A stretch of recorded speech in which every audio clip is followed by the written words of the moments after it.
Martin Luther King Jr. used to say that darkness can never drive out darkness, only light can do that. Hate cannot drive out hate, only love can do that. And so Adam is the victim of hate.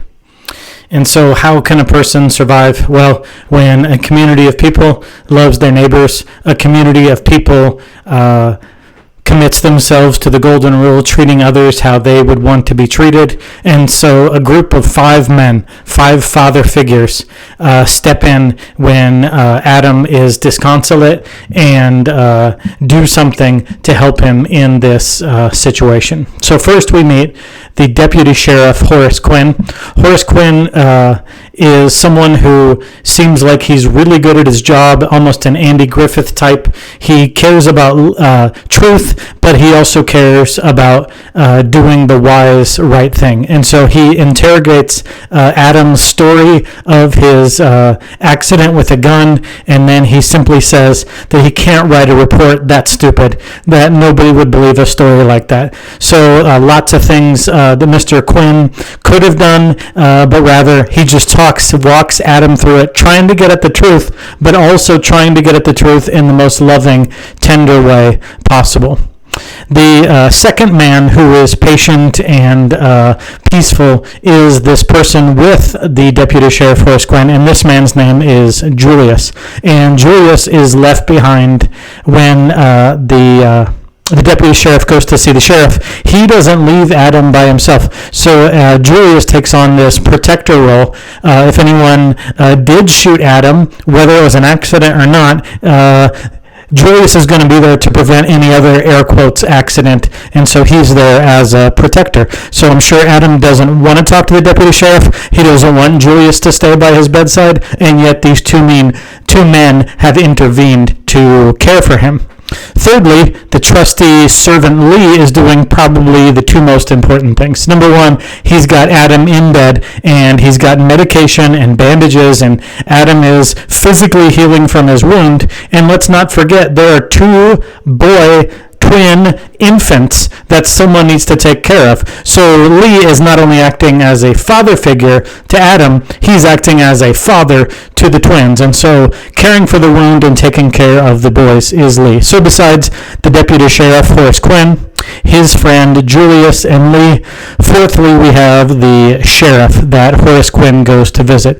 The sheriff listens to Horace Quinn's retelling of his interview with Adam, and then the sheriff, for us, the readers, puts together the other side of the story. So in the previous chapter, 17.4, Kathy guns down Adam and just drops the gun, looks at him dispassionately, walks over his possibly dying body, definitely injured body, crunches the leaves because that's the path that she needs to take, and so she'll step over anybody to take her. But we don't know where she ends up, and so the sheriff knows the other side of the story. From the one he's hearing, he knows it, the side of the story from Kathy, and Kathy is working at a new whorehouse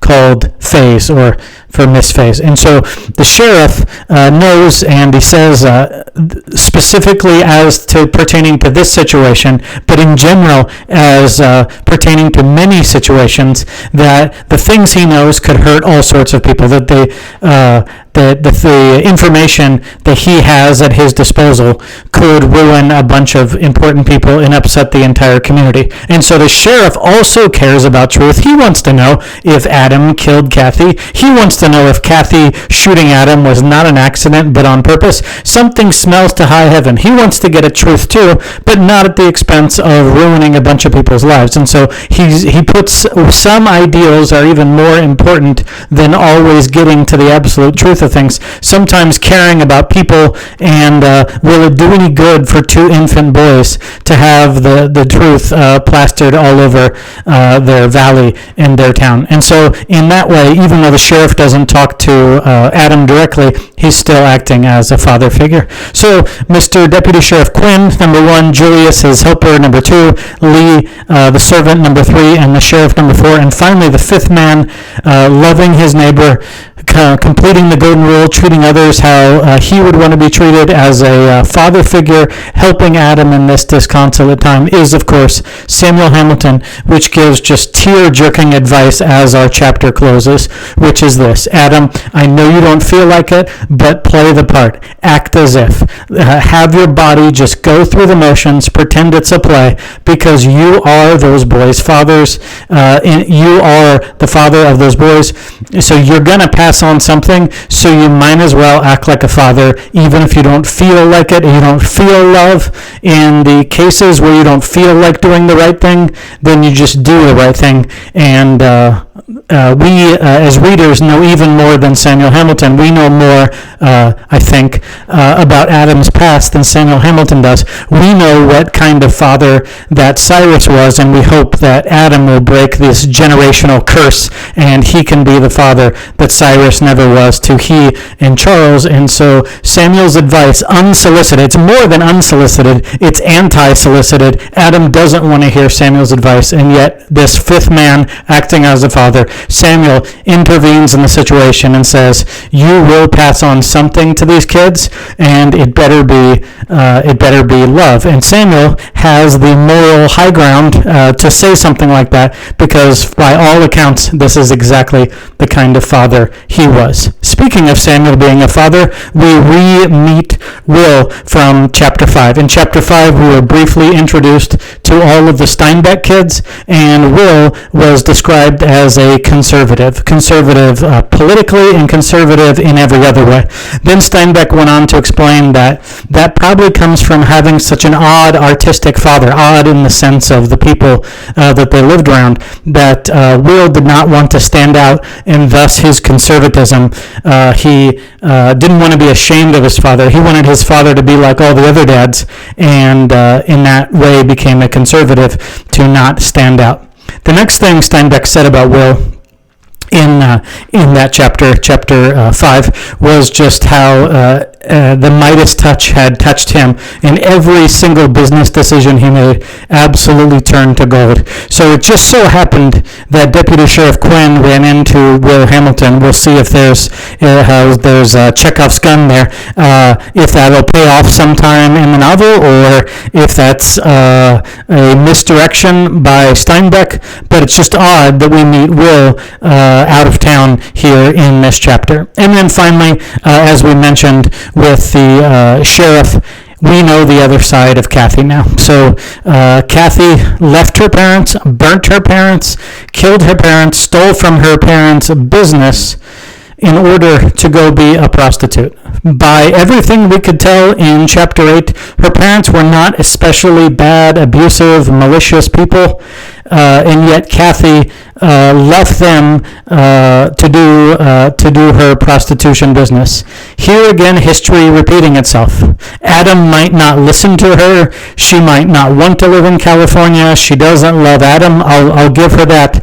And yet she shoots Adam almost to death and leaves him to be a prostitute again. And so again, going back to the previous chapter, chapter 17, the very first paragraph and the sentence forming the second paragraph, Steinbeck muses, well, is Kathy really bad because we don't know what she wanted or what she was avoiding? Well, it seems like this character of Kathy, that evil is more banal than that. That evil isn't necessarily after something. Evil doesn't always make sense. Evil isn't about always avoiding something. Sometimes evil is just for evil's sake. And if you could say so far, the only thing we can really see is that she wants pawns in her game. She wants people she can control.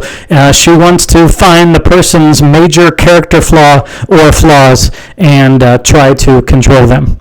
So we see the chapter ending with a almost completely disconsolate Adam. His two idols, his wife and his property, the second one connected to the first, both of those have left him. Kathy has literally left him. Kathy already had figuratively, spiritually, relationally, emotionally left him, and now he's fired nearly everyone working on his house because both of his idols have crashed down. So he put all his hopes, all his security, and all his significance in the love of this woman and the property that would be the theater of their romance and their growing up, these two boys, and they've all come crashing down around him. So what's left when everything you've put your security and significance, you've worshipped, you've offered worship to those things, and now they've let you down. And so now, how will Adam react, and how will these five father figures help prove a turning point, if any, in his character? Speaking of father figures, maybe this Faye who runs a successful business like they do up in San Francisco, maybe she'll be a mother figure to Kathy. Maybe Kathy will have a more interesting character arc. These are all questions going forward.